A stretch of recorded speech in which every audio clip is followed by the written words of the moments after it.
This example is going to be on using function notation to determine values.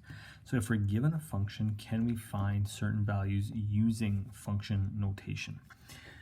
Now, if a function is given, the values can be found in inserting the input or the independent variable. Now, sometimes we have to find the independent variable, but other times we can use it as well. So let's use the equation. So the equation V equals negative 0.8 D plus 50 represents the volume in liters of gas remaining in a vehicle tank after driving D kilometers. Okay, so D is the number of kilometers driven and V is the number of liters that's remaining, so that's volume. And we're going to just assume that the gas is not refilled until empty. So A, how many kilometers of gas are in the tank before any kilometers have been driven? Well, we need to know either one of two things, either what is V or what is D. And we're told that the distance driven is 0 kilometers. And so if we plug that in to our equation here, our input will be D and it'll spit out what V is. So let's put that in there. I'm just going to rewrite out the equation. It's always good to have our equation in there. D plus 50, and then I'm going to insert my 0 in for D. So V is equal to negative 0.08, and now I'm going to put brackets with a 0 plus 50. All right, now to find the volume, we can use our calculators for this here. So I'm going to put mine in here. I'm going to do negative 0.08 times 0 plus 50. So we're going to type that into the calculators, and then we're going to hit equals. And you should get 50.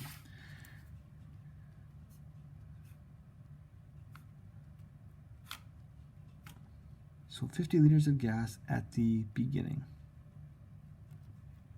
Okay, so there's 50 liters of gas before we start. Okay, when 0 kilometers have been driven, there is 50 liters of gas.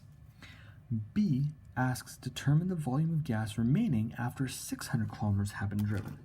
Well, now we are being told that D is equal to 600 kilometers.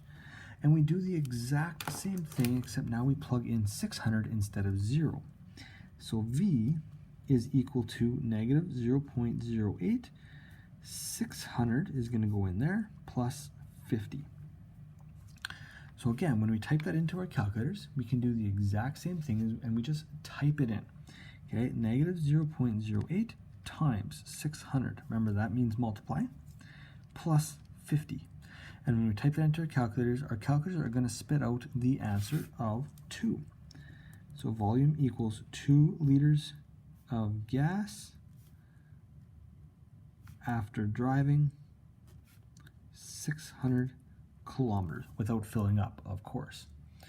Okay, so we can use the equation to solve for the number of liters of gas. Now we can also go the opposite way, but this becomes a little bit more difficult. So let's say we want to find the number of kilometers that have been driven when there are 26 liters of gas remaining. Well, now we're being told what the volume is.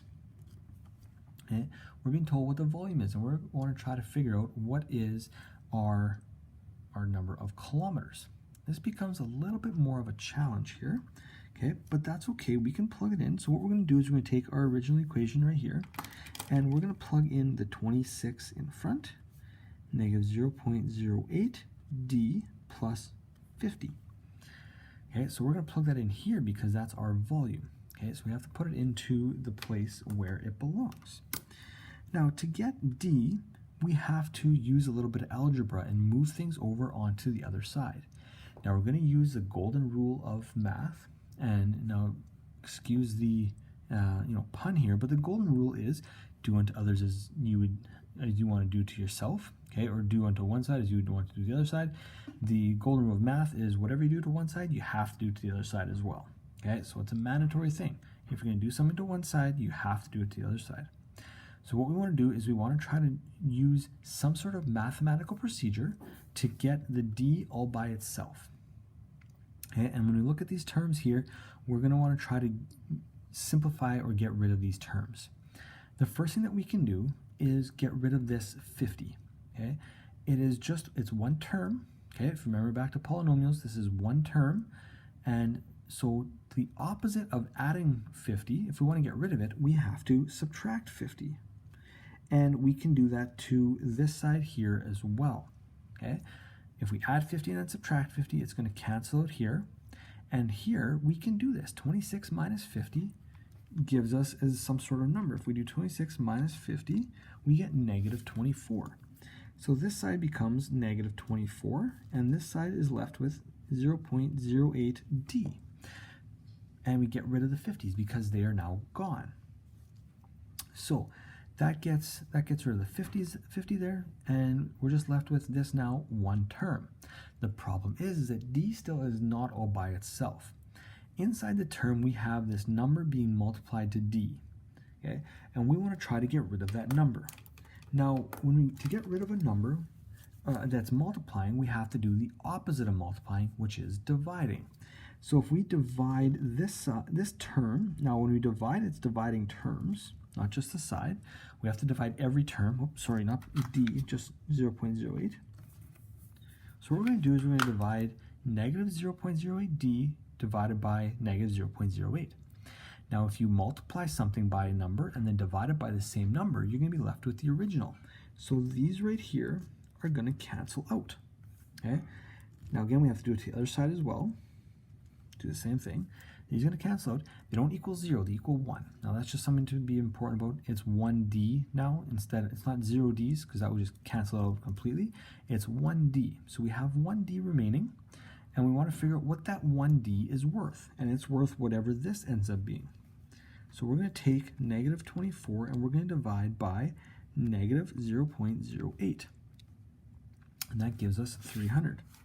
So I'm just going to move everything over here a little bit. So 300 is on the left side, and this side is 1d, which tells us that the distance that has been traveled is 300 kilometers.